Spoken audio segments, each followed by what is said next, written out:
चलिए आज की कहानी पे बात करते हैं। आज की कहानी है प्रेमचंद जी की लिखी हुई कहानी बड़े घर की बेटी। बेनी दयाल सिंह। जमींदारी तो खास है नहीं, जो हमारे यहाँ अक्सर कहते हैं कि माल गुजार वो है, माल तो रहा नहीं लेकिन जैसे तैसे गुजारा चल रहा है, कुछ वैसी ही उनकी हालत है। पहले हुआ करता था, लोग कहते थे कि दरवाजे पे हाथी झूलता था, लेकिन फिर सारी संपत्ति उन्होंने वकीलों की नज़र कर दी और अब उनकी सालाना आमदनी 1,000 से ज़्यादा है नहीं। उनके बेटे हैं सिरिकंठ। सिरिकंठ ने बीए किया हुआ है और ये जो दो अंग्रेज़ी के शब्द हैं बी ए, इसके लिए उन्होंने अपना सब कुछ झोंक दिया है। उनका छोटा भाई लाल बिहारी दोहरे बदन का सजीला जवान है। वो 2 सेर दूध तो नाश्ते में कर जाता है, लेकिन सिरिकंठ के पास ऐसा कुछ है नहीं। बीए करने के चक्कर में उनकी सेहत, उनकी खूबसूरती सब कुछ भेंट हो गई है। अब आता है जिक्र आनंदी का। आनंदी भूप सिंह की बेटी है। भूप सिंह बड़े जमींदार हैं, एक हाथी, एक घोड़ा, बहुत सारी उनके पास संपत्ति है, लेकिन 7 बेटियां हैं। प्रेमचंद जी लिखते हैं 7 बेटियां हुई और 7 जिंदा रहीं। 3 बेटियों की बड़े धूमधाम से शादी की भूप सिंह ने। उसके बाद जब 20,000 रुपए का खर्च और कर्ज हो गया तो उन्होंने लगा कि अब इतना खर्चा बेटी की शादी में करना ये ठीक नहीं है। आनंदी चौथी बेटी है, सबसे नेक, सबसे खूबसूरत। भूप सिंह चाहते तो हैं कि शादी धूमधाम से हो, लेकिन ये भी चाहते हैं कि फिर कर्ज का बोझ न बढ़ जाए। ऐसे ही एक बार किसी चंदे के सिलसिले में सिरिकंठ का उनके यहाँ जाना हुआ। शायद नागरिक प्रचार का चंदा था। बातचीत हुई, तौर तरीके भूप सिंह को पसंद आए। थोड़ी जानकारी, थोड़ी मालूमात लेने के बाद धूमधाम से शादी हो गई। आनंदी नए घर में आई। नए घर में वैसा कुछ भी नहीं था जैसा आनंदी के घर में था। वो अपने साथ रेशमी चप्पल लाई थी, लेकिन इस नए घर में बाग तो क्या, कमरे में खिड़कियां तक न थीं। लेकिन इस नए हालात से इतनी जल्दी आनंदी ने दोस्ती कर ली मानो ऐसे तकल्लुफ उसने पहले उठाए ही नहीं थे। एक दिन की बात है, आनंदी के पास लाल सिंह 2 मुर्गाबियां लेकर आया और कहा कि भाभी जल्दी से गोश्त पका दो, बड़ी भूख लगी है। आनंदी ने कहते ही गोश्त पकाने का कार्यक्रम शुरू किया, लेकिन बड़े घर की बेटी थी, बहुत कैफियत से वो अभी तक वाकिफ न थी।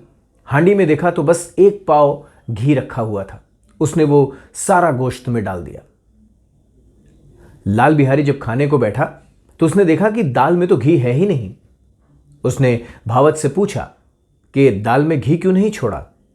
आनंदी ने कहा थोड़ा ही था, सारा गोश्त में चला गया। लाल बिहारी ने कहा अरे परसों ही तो घी आया था। आनंदी ने कहा 1 पाव ही था। इस पर लाल बिहारी ने कहा कि मायके में तो मानो घी की नदियां बहती हैं। प्रेमचंद जी यहां फिर लिखते हैं औरत गाली सुन सकती है, मार खा सकती है, लेकिन मैके वालों पे कुछ नहीं सुन सकती। यहां पर आनंदी तिलमिलाकर कहती है कि इतनी घी तो वहां नाई कहार खा जाते हैं और कोई पूछता भी नहीं है। जिस तरह सूखी लकड़ी जल्दी जल उठती है, उसी तरह से भूखा आदमी जल्दी से तुनक जाता है। लाल बिहारी भी तुनक गया और इस तनातनी में बात बढ़ती गई। उसने आनंदी पर खड़ाऊ फेंक कर मारी। आनंदी ने सर बचाया, लेकिन हाथ में चोट आई। लाल बिहारी ने कहा जिसके दम पे इतना बोलती हो उसे भी देख लूंगा और तुम्हें भी देख लूंगा। आनंदी मारे गुस्से के 2 दिन बिना कुछ खाए पिए अपने कमरे में रही। सिरिकंठ 2 दिन बाद आए। आने के बाद भी अपने मामलों में, मुकदमों में, सुनवाई में कुछ देर तक वो बहुत व्यस्त रहे। आनंदी इंतजार करती रही। खाने का वक्त हुआ। लाल बिहारी ने कहा भैया जरा घर में कह दीजिएगा, वरना नाहक किसी दिन खून खराबा हो जाएगा। इस पर बेनी दयाल भी बोले कि औरतें मर्दों के मुंह लगें ये अच्छी बात नहीं है। ये सारी बातें सुनकर सिरिकंठ भी जरा तेज आनंदी के पास पहुंचे। आनंदी तो तल्ख थी ही। आनंदी ने पूछा मिजाज अच्छा है? सिरिकंठ ने कहा बहुत अच्छा है। तुमने ये घर में क्या तूफान उठा रखा है? इस पर सिरिकंठ से आनंदी कहती है कि जिसने तुम्हारे कान भरे हैं, अगर वो मिल जाए तो मैं मुंह झुलसा दूं। सिरिकंठ ने कहा, क्यों तेज होती हो, हुआ क्या, ये तो बताओ। आनंदी पूरा वाकया बताती है कि किस तरीके से गोश्त पकाया गया, गोश्त में पूरा घी डाला गया, दाल में घी नहीं था, इस पर लाल बिहारी तेज हुए और खड़ाऊ फेंक कर मारी। इस बात पे सिरिकंठ, जिनका स्वभाव था नहीं कि कभी नाराज हों, बहुत नाराज हुए। जागते हुए पूरी रात गुजारी। अगली सुबह अपने पिता के पास जाकर बोले, दादा अब इस घर में मेरा निबाह नहीं होगा। बेनी दयाल चौंक गए कि वो सिरिकंठ जो परिवार को एक रखने की वकालत करता था, वो सिरिकंठ जिसने न जाने कितने नौजवानों को समझा बुझाकर परिवार टूटने से बचाया, वो सिरिकंठ जो कहता था कि अगर कोई परिवार से अलग होने की बात कहता है तो जोरू का गुलाम है, वो सिरिकंठ आज कह रहा है कि दादा इस घर में मेरा निबाह ना होगा।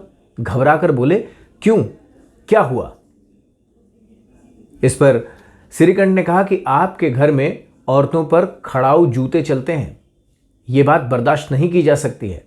मैं तो किसी और का नौकर हूं, मैं तो घर में रहता नहीं, मेरे पीछे औरतों के साथ ऐसी ज्यादती हो, यह मैं बर्दाश्त नहीं कर सकता। इस पर बेनी दयाल ने कहा कि देखो, परिवार तोड़ना औरत के पीछे ये अच्छी बात नहीं है। सिरिकंठ कहते हैं, मुझे पता है, आपकी कृपा से ऐसा अहमक नहीं हूं मैं, लेकिन सब्र की भी एक सीमा होती है। बेनी दयाल कहते हैं, लेकिन तुम चाहो तो लाल को डांट दो, चाहो तो चांटे लगा दो। सिरिकंठ कहते हैं, अब लाल बिहारी मेरा भाई नहीं है। बेनी दयाल कहते हैं, औरत के पीछे।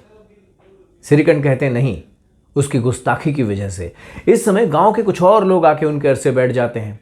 गांव के बहुत सारे लोग इस परिवार से ईर्ष्या करते थे, क्योंकि सिरिकंठ अपने बाप की बात मानता था, लाल बिहारी अपने भाई पे जान छिड़कता था, पिता अपने पुत्र से सलाह करते थे। किसी परिवार में इतना एका हो तो अपने आप जलने वाले पैदा हो जाते हैं। बहुत सारी औरतें जिन्हें सिरिकंठ की सलाह की वजह से परिवार में एका करके रहना पड़ रहा था, इस परिवार की टूटन की खबर से बहुत खुश थी। आगे का हाल जानने के लिए उनकी रूहें तड़फ रही थी। ये सारी बात जब सबके सामने होने लगी, बेनी दयाल ने समझ से काम लिया। उन्होंने कहा कि बेटा, तुमसे बाहर हूं नहीं, तुम्हारा जो जी में आए करो, लेकिन ये तुम्हारा फैसला मुझे ठीक नहीं लग रहा है। इस तेवर के सिरिकंठ आदि नहीं थे। एक इलाहाबाद का ग्रेजुएट झल्लाया हुआ नौजवान इस तेवर से वाकिफ नहीं था। अपने क्लब में अपनी बात पे अड़ना सीखा था, लेकिन जब बेनी उनके ही ख्याल से राजी होते हुए दिखे, सिरी को कुछ समझ में नहीं आया। उसने कहा, बस निबाह नहीं होगा। ये सारी बातें लाल बिहारी दरवाजे की ओर से सुन रहे थे। अपने भाई का बड़ा मान करते थे, पिता से भी ज्यादा। भाई के आगे कभी चारपाई पर बैठ जाएं, कभी हुक्का गुड़गुड़ा लें, कभी पान तक खा लें। ऐसी हिम्मत की नहीं थी लाल बिहारी ने। अपने भाई के मुंह से ये बात सुन के कि लाल अब मेरा भाई नहीं है, मैं उसका चेहरा नहीं देखना चाहता, उनसे बर्दाश्त नहीं हुआ। वो यही सोच रहे थे कि मैं हूं अभी इस वक्त थोड़ा गवार, लेकिन भाई मुझ पर ज्यादती कर रहे हैं। चाहें तो सख्त बातें सुना लें, चाहें तो चाटे जड़ दें, लेकिन मैं तेरा मुंह नहीं देखना चाहता, यह बात कुछ ज्यादा है। अपने कोठरे में गए, कपड़े बदले, आंखें पोंछी, ताकि कोई ये ना समझे कि रोता है। आनंदी के दरवाजे जाकर बोले कि भाभी, भैया अब मेरा मुंह नहीं देखना चाहते हैं, मैं जा रहा हूं, उनसे कह दीजिएगा मेरी खता माफ हो। आनंदी ने जब से सिरिकंठ से लाल बिहारी की शिकायत की थी, तब से मन ही मन अफसोस भी कर रही थी कि आखिर क्यों वो इस मुद्दे को इतना तूल दे रहे हैं, क्यों इतना गर्म हो रहे हैं, क्यों इतने नाराज हैं।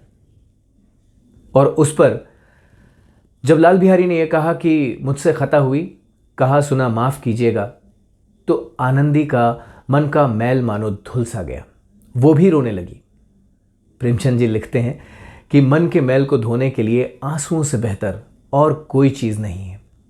जब लाल बिहारी अपनी भाभी से बात कर रहे होते हैं, सिरिकंठ उसी वक्त आते हैं और अपने भाई से किनारा करके चले जाते हैं, मानो उसके साए तक को नहीं छूना चाहते हैं। आनंदी अंदर जाकर कहती है कि लाला बाहर खड़े हैं, रो रहे हैं। सिरिकंठ कहते हैं, तो मैं क्या करूं?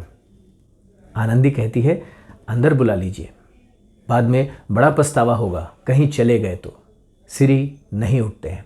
बाहर से लाल बिहारी आवाज़ देते हैं कि भाभी, भैया को मेरा सलाम कहिएगा, अब चलता हूँ। और लाल बिहारी जाने लगते हैं। आनंदी अपनी कोठरी से बाहर आके लाल बिहारी का हाथ पकड़ लेती है, पूछती है, कहाँ जा रहे हो? लाल बिहारी कहते हैं, वहीं जहाँ कोई मेरा मुंह ना देखे। आनंदी कहती है, तुम्हें कसम है मेरी, जो गए तो। लाल बिहारी कहते हैं कि भैया मेरा मुंह नहीं देखना चाहते हैं। जब तक उनके मन से मेरे लिए जो मैल है वो साफ नहीं होगा, मैं इस घर में नहीं रह सकता। आनंदी कहती है कि ईश्वर की सौगंध खाकर कहती हूँ, मेरे मन में तुम्हारे लिए कोई मैल नहीं है। इसी दौरान सिरी भी बाहर आते हैं और लाल बिहारी को गले लगा लेते हैं। दोनों भाई फूट फूट कर रोने लगते हैं।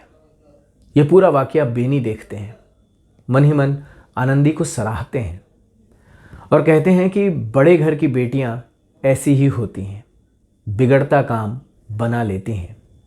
गांव में जिसने भी ये वाकया सुना, आनंदी की तारीफ की, बस यही कहा, बड़े घर की बेटियां ऐसी ही होती हैं।